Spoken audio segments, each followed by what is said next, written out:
Bap of all rivalries, India versus Pakistan. India track record T20 world cups లో 7-1. మరి history repeat అవుతుందా లేకపోతే Pakistan హిస్టరీని defeat చేస్తారా? India favourites గా స్టార్ట్ గా రీమ్యాచ్. ఇండియా గేమ్ ప్లాన్ ఏముండాలి? ఓల్డ్ స్కూల్ T20 బ్యాటింగ్ చేయాల్సిన అవసరం ఉంది. స్పిన్నర్స్ ని ఎలా ట్యాకిల్ చేయాలి? వాషింగ్టన్ సుందర్ ఇలాంటి పిచెస్ లో ఆడకపోతే ఇంకా ఏ పిచెస్ లో ఆడతాడు? మరి టీమ్ మేనేజ్మెంట్ ఆ రిస్క్ తీసుకుంటారా? ఇండియా ఫస్ట్ బ్యాటింగ్ చేయాలా? టాస్ గెలిస్తే బౌలింగ్ చేయాలా? అంతా కూడా నేను వివరిస్తా ఈ వీడియోలో, లాస్ట్ వరకు చూడండి. Welcome to power play. నేను మీ హనుమ విహారీ.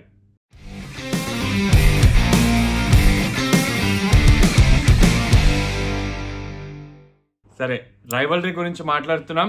డ్రామా ఎలా అయితే జరిగిందో అక్కడ పాకిస్తాన్ బాయ్కాట్ చేయడం, దాని తర్వాత ఐసీసీతో మీటింగ్ అయ్యి వాళ్ళు మళ్ళీ ఆడతానని చెప్పడం. So finally we are here. 15th of February match అయితే జరగబోతుంది కొలంబోలో. ఒకటైతే ఉంది, వెదర్ కొంచెం వాన పడే ఛాన్సెస్ ఉంది అని అంటున్నారు. ఏం గేమ్ ప్లాన్ ఉండాలి ఇండియాది, అది నేను క్రిస్టల్ క్లియర్గా మొత్తం డీటెయిల్డ్గా ఈ వీడియోలో చెప్తాను. ప్లేయింగ్ 11 ఏం ఉండాలి అది నేను లాస్ట్లో చెప్తాను, వీడియో ఎండింగ్లో చెప్తాను. మీరు లాస్ట్ వరకు చూడండి వీడియోని. సో గేమ్ ప్లాన్ గురించి వస్తే, Abhishek Sharma first of all fit ఉంటాడా లేదా అనేది చాలా పెద్ద క్వశ్చన్ మార్క్. ఎందుకంటే లాస్ట్ మ్యాచ్ చూసాము, గ్రౌండ్కి వచ్చాడు, which is a good news. హాస్పిటల్లో అడ్మిట్ అయిన తర్వాత డిశ్చార్జ్ అయ్యాడు, గ్రౌండ్కే వచ్చాడు. మరి టీమ్ మేనేజ్మెంట్ ఆ రిస్క్ తీసుకుంటారా ఈ మ్యాచ్ ఆడిపించడానికి, లేకపోతే ఈ మ్యాచ్ ఇంకా సంజు శాంసన్నే ఆడిపిస్తారా? That is a big question. మనం వెయిట్ చేసి చూడాలి. ఇంకా న్యూస్ అయితే మనకి ఏమీ రాలేదు, అది వెయిట్ చేద్దాం.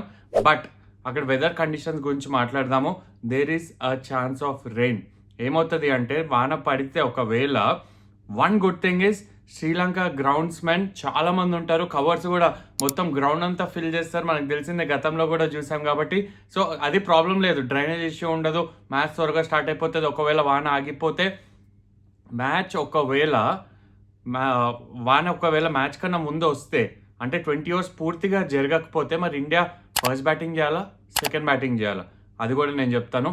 ఒకవేళ 20 overs జరగకుండా మ్యాచ్ స్టార్టింగ్లోనే ఒక 12 overs అనుకోండి, 12 overs అని చెప్పారనుకోండి, ఆ టైంలో ఇండియా సెకండ్ బౌలింగ్ ఎంచుకోవాలి. అండ్ టీం కూడా అలానే కొంచెం చేంజ్ అవుతుంది. ఎన్ని ఓవర్స్ అయితే ఉంటుంది దాన్ని బట్టి చేంజ్ అవుతుంది. ఎందుకు నేను 12 overs అయితే బౌలింగ్ చేయాలని అంటున్నాను అంటే, మీరు డిఎల్ మెథడ్ అని ఉంటుంది.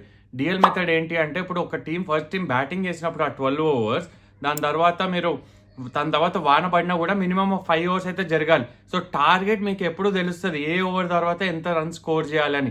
ఫర్ ఎగ్జాంపుల్ మ్యాచ్ కన్నా ముందు 17-18 overs అని చెప్పారనుకోండి ఒకవేళ, అప్పుడు ఇండియా సెకండ్ బౌలింగ్ ఎంచుకోవాలి. ఎందుకంటే అది లాంగ్ పీరియడ్, 17-18 oversలో, అది కూడా పెద్ద గ్రౌండ్లో చేజ్ చేసే టీం మీద డెఫినెట్లీ ప్రెషర్ అనేది ఉంటుంది. So depending on number of overs, ఒక 20 overs ఫుల్ మ్యాచ్ అయితే డెఫినెట్లీ ఇండియా ఫస్ట్ బ్యాటింగ్ చేయాలి ఈ పిచ్ మీద.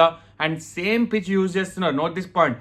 ఏదైతే జింబాబ్వే ఇంకా ఆస్ట్రేలియా మ్యాచ్ జరిగిందో అదే పిచ్ యూజ్ చేస్తున్నారు. కొంచెం టర్న్ ఉంటుంది, డెఫినెట్లీ డ్రై పిచ్ ఉంటుంది, అండ్ లాంగ్ బౌండరీస్ కూడా 80 meter బౌండరీ ఉంటుంది. కాబట్టి ఇండియా ఫస్ట్ బ్యాటింగ్ చేయాలి.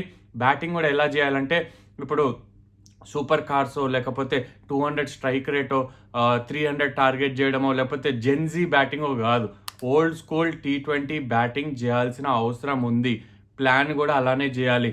అలా చేసినప్పుడు ఏ ప్లేయర్స్ కీ అవుతారు బ్యాటింగ్ డిపార్ట్మెంట్లో, అది కూడా నేను మాట్లాడతాను. ఎందుకు అలా చేయాలి? మీరు జింబాబ్వే మ్యాచ్ ఆస్ట్రేలియా అగేన్స్ ఆడింది ఒకసారి ఎగ్జాంపుల్గా తీసుకోండి.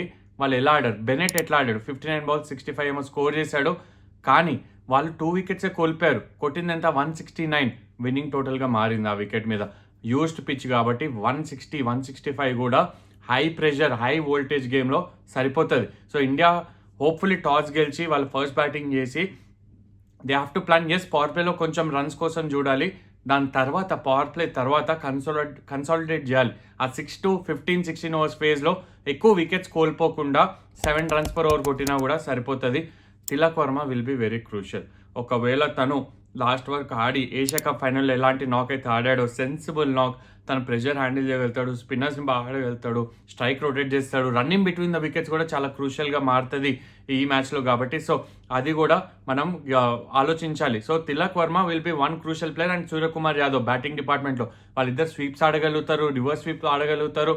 అలాంటి పిచ్లో ఈ గేమ్ ప్లాన్ ఉండాలి. స్ట్రైక్ రొటేషన్, ఎక్కువ బౌండరీస్ కోసం చూడనవసరం లేదు. ఆ మిడిల్ ఫేజ్లో ఎక్కువ స్ట్రైక్ రొటేషన్ చూడాలి, మధ్య మధ్యలో బౌండరీస్ వస్తాయి.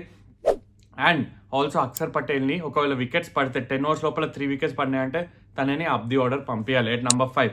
ఎందుకు అంటున్నానంటే మనం ఏదైతే ఇప్పటిదాకా శ్రీలంక మ్యాచెస్ అన్ని చూసామో ఆ మిడిల్ ఫేజ్లో రన్స్ ఎక్కువ రావట్లేదు, కానీ వికెట్స్ చేతిలో పట్టుకున్న టీం లాస్ట్ 4 ఓవర్స్లో యాక్సెలరేట్ చేయగలుగుతుంది. ఆస్ట్రేలియా వికెట్స్ పవర్ ప్లేలోనే 4 కోల్పోయారు, దాని తర్వాత కంబ్యాక్ చేసినా కూడా సరిపోలేదు మనం చూసాం.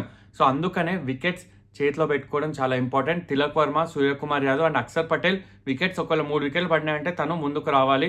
అండ్ హార్దిక్ పాండ్యా, శివం దుబే ఆ ఫినిషింగ్ టచెస్ అందించే ప్రయత్నం చేయాలి. That should be the plan for team India. ఓపెనింగ్లో ఇషాన్ కిషన్ అండ్ సంజు శాంసన్ వస్తారు. ఒకవేళ అభిషేక్ శర్మ ఫిట్ లేకపోతే ఇది చెప్తున్నాను నేను. మరి ఇండియా మేనేజ్మెంట్ ఇంకా ఏం చేయొచ్చు అంటే డెఫినెట్లీ స్పిన్నర్ ఎక్స్ట్రా అయితే ఆడిపియాలి. అది కూడా నేను టీం గురించి మాట్లాడతాను. కానీ పాకిస్తాన్ బ్యాటర్స్ మ్యాచ్అప్స్ ఒకసారి మాట్లాడదాము. ఫర్హాన్ ఫామ్లో ఉన్నాడు, తనకి బెస్ట్ మ్యాచ్అప్ ఓవర్ అంటే వరుణ్ చక్రవర్తి మోస్ట్ ఆఫ్ ద బ్యాటర్స్కి బెస్ట్ మ్యాచ్అప్పే. కానీ ఫర్హాన్ అగైన్స్ ఎస్పెషల్లీ ఎందుకంటే తను go to shot slack sweep, ఆ స్లాక్ స్వీప్ ఆడే ప్లేయర్కి వరుణ్ చక్రవర్తి తన ఇంటర్నేషనల్ కెరియర్లో T20 ఇంటర్నేషనల్ 24 డిస్మిసల్స్ బౌల్డ్ చేశాడు. అండ్ ఎల్బిడబ్ల్యూ కూడా ఎక్కువ చేస్తాడు. అందుకనే తను వికెట్ టార్గెట్ చేస్తాడు కాబట్టి ఏదైతే పేస్లో వేస్తాడో ఆ స్లాక్ స్వీప్ ఆడడం చాలా కష్టం.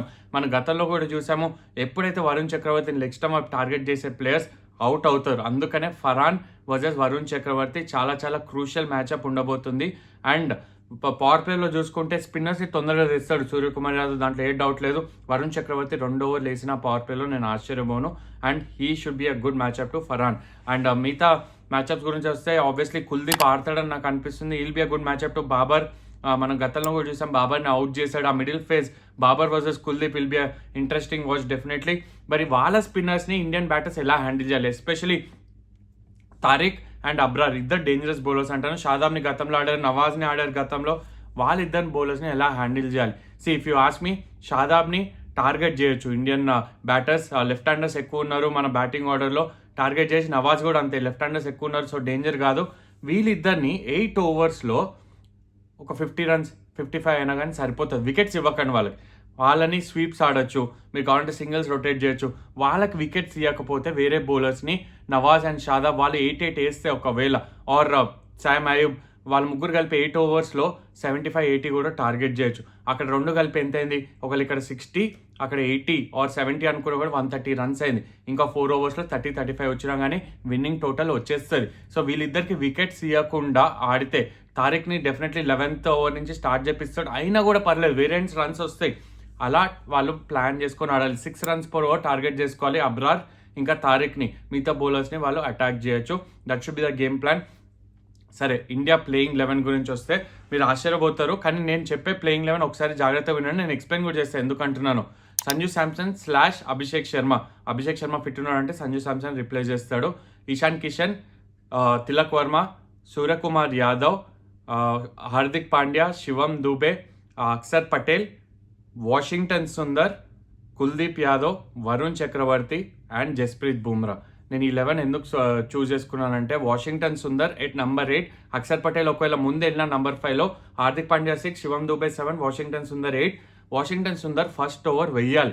సాయం అయూబ్ ఉంటాడు, లెఫ్ట్ హ్యాండర్ ఉంటాడు, తనని అవుట్ చేశారంటే మిగతా అందరు రైట్ హ్యాండర్సే ఉంటారు కాబట్టి ఏ ప్రాబ్లం ఉండదు. వాషింగ్టన్ సుందర్ ఇలాంటి పిచ్చెస్లో ఆడకపోతే ఇంకా ఏ పిచ్చెస్లో ఆడతాడు. అండ్ అక్కడ చూసాం పాకిస్తాన్ కూడా 4 స్పిన్నర్స్తో ఆడుతున్నారు. ఇండియా దగ్గర కూడా ఆ స్ట్రెంత్ ఉంది, why not use it? Kuldeep definitely వస్తాడు టీంలో, Harshdeep has to miss out, Rinku has to miss out. Batting firepower పెద్ద ప్రాబ్లం కాదు, నంబర్ 8 దాకా బ్యాటింగ్ ఉంది. ఈ చేంజెస్ చేస్తారని ఇండియా నాకు అనిపిస్తుంది. ఫస్ట్ బ్యాటింగ్ చేయాలి డెఫినెట్లీ. మీ ప్లేయింగ్ లెవెల్ ఏంటో కూడా మీరు కమెంట్స్లో చెప్పండి. It's going to be a very very interesting match. నేను ఇంతకుముందు వీడియోస్లో కూడా చెప్పాను, ఇండియా ఫేవరెట్స్గా స్టార్ట్గా రీమ్యాచ్. 7-1 ట్రాక్ రికార్డ్ ఉంది. హిస్టరీని నమ్మిన వాళ్ళు మీరు నమ్మండి, కానీ ప్రెజెంట్ మ్యాచ్లో ప్రెజెంట్ టోర్నమెంట్లో పాకిస్తాన్కి ఒక అడ్వాంటేజ్ ఏంటంటే వాళ్ళు అక్కడ ఆడుతున్నారు, వాళ్ళు అక్కడే ఉంటున్నారు, అదొక అడ్వాంటేజ్. కానీ ప్రెజర్ సిచ్యువేషన్ ఎవరు బెటర్గా హ్యాండిల్ చేయగలుగుతారు? ఏ బ్యాటింగ్ లైనప్ ఎక్కువ రన్స్ చేయగలుగుతుంది? బౌలింగ్ ఆల్మోస్ట్ సిమిలర్, ఇండియాది కొంచెం బెటర్ ఉంది. ఏ బ్యాటింగ్ లైనప్ బెటర్గా బ్యాటింగ్ చేస్తుందో వాళ్ళు ఈ మ్యాచ్ గెలుస్తారు. సరే, ప్లేయింగ్ 11 అయితే మీరు కమెంట్స్లో చెప్పండి. ఇండియా ఫస్ట్ బ్యాటింగ్ చేయాలా, టాస్ గెలిస్తే బౌలింగ్ చేయాలా, అది కూడా మీరు కమెంట్స్లో చెప్పండి. ఒకసారి డిఎల్ మెథడ్ గురించి ఎక్స్ప్లెయిన్ చేస్తాను. ఒకవేళ మ్యాచ్ స్టార్ట్ అయిన టైంలో ఓవర్స్ కట్ డౌన్ అయితే అప్పుడు ఫస్ట్ బ్యాటింగ్ చేసిన వాళ్ళకి ఎక్కువ రన్స్ యాడ్ అవ్వదు. అన్లెస్ మళ్ళీ ఇంకొక బ్రేక్ వచ్చి మళ్ళీ ఓవర్స్ కట్ డౌన్ అయితే అప్పుడు వికెట్స్ ఎన్ని కోల్పోతారో దాన్ని బట్టి క్యాలిక్యులేట్ చేసి యాడ్ చేస్తారు. ఒకవేళ మ్యాచ్ 20 ఓవర్స్ స్టార్ట్ అయ్యి దాని తర్వాత వానబడి ఆగిపోయి మళ్ళీ 15 ఓవర్స్కి అట్లా వచ్చిందనుకోండి, అప్పుడు వికెట్స్ ఎన్ని పడ్డాయో దాన్ని బట్టి రన్స్ యాడ్ అవుతుంది. So it's very tricky. First batting చేసేటోళ్ళకి ఎన్ని రన్స్ యాడ్ అవుతాయో తెలియదు, ఎన్ని వికెట్స్ కోల్పోతే ఎన్ని రన్స్ యాడ్ అవుతాయో తెలియదు. చాలా ట్రిక్కీ సిచ్యువేషన్ ఉంటుంది. వాన పడుతుంది ఒకవేళ కన్ఫామ్గా తెలిస్తే, ఓవర్ షార్ట్ అవుతాయని తెలిస్తే సెకండ్ బ్యాటింగ్ చేయడం మేలు. కానీ very very tricky decision. I think it's a very good toss to lease ఒక రకంగా, ఒకవేళ వాన పడే సిచ్యువేషన్ ఉంటే. బట్ 20 ఓవర్స్ పక్కగా జరుగుతాయని మీకు నమ్మకం ఉంటే ఫస్ట్ బ్యాటింగ్ చేసి put the runs on the board. Pressure పెట్టండి ఆపోజిషన్ మీద. విత్ ద బాల్ తిరుగుతుంది, పెద్ద బౌండరీస్ రావు. ఎప్పుడైనా ఒకవేళ 8-9 రన్స్ పర్ ఓవర్ కావాలన్నా కూడా ఒక 2 వికెట్స్ వస్తే డెఫినెట్లీ రిక్వైర్డ్ రన్ రేట్ పెరుగుతుంది. కాబట్టి సో గేమ్ ప్లాన్ అయితే చాలా క్లియర్గా ఉండాలి team India. It will come down to the tactics. ఎవరిది బెటర్గా ఉంటుందో వాళ్ళు ఈ మ్యాచ్ గెలుస్తారు. Let's wait and watch. ఒక అద్భుతమైన మ్యాచ్ అయితే చూడబోతున్నాం. ఈక్వల్ కాంటెస్ట్ ఉంటుందని నా ఒపీనియన్. బట్ ఇండియా వాళ్ళు ప్రెషర్ని బెటర్గా హ్యాండిల్ చేస్తారు. అదొక్క చిన్న ఎడ్జ్ ఉంటుంది ఇండియాకి.